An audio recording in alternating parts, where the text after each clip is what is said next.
ഇറാനിൽ നിന്നുമുള്ള drone missile ആക്രമണങ്ങൾ തുടരുമ്പോൾ പൊതുജനങ്ങൾക്ക് സുരക്ഷാ നിർദ്ദേശങ്ങളുമായി ഷാർജ സർക്കാർ. കെട്ടിടങ്ങൾക്കുള്ളിലുള്ളവർ ബാൽക്കണി അടക്കമുള്ള തുറസായ സ്ഥലങ്ങളിൽ നിൽക്കരുത്. തുറസായ സ്ഥലങ്ങളിലുള്ളവർ അലർട്ട് ലഭിച്ചാലുടൻ അടുത്തുള്ള കെട്ടിടങ്ങളിൽ അഭയം തേടണമെന്നും ജാഗ്രതാ നിർദ്ദേശത്തിൽ പറയുന്നു. 14 ദിവസമായിട്ടും ഇറാൻ അമേരിക്ക യുദ്ധം തുടരുന്ന സാഹചര്യത്തിലാണ് പൊതുജനങ്ങൾക്ക് ഷാർജ സർക്കാരിന്റെ പുതിയ മാർഗനിർദ്ദേശം. ആക്രമണങ്ങളിൽ നിന്നും സ്വയം സുരക്ഷിതരാകാനുള്ള നിർദ്ദേശങ്ങളാണ് പ്രധാനമായും ജനങ്ങൾക്കുള്ളത്.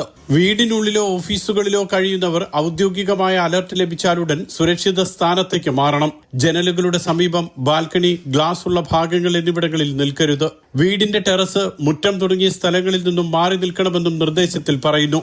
റോഡ്, പാർക്കുകൾ, മറ്റ് തുറസായ സ്ഥലങ്ങൾ എന്നിവിടങ്ങളിലുള്ളവർ അലർട്ട് ലഭിച്ചാലുടൻ സമീപത്തെ കെട്ടിടത്തിൽ അഭയം തേടണം.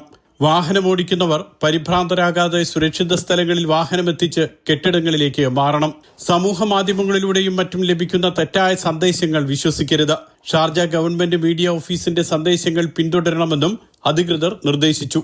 Mathrubhumi news, Sharjah.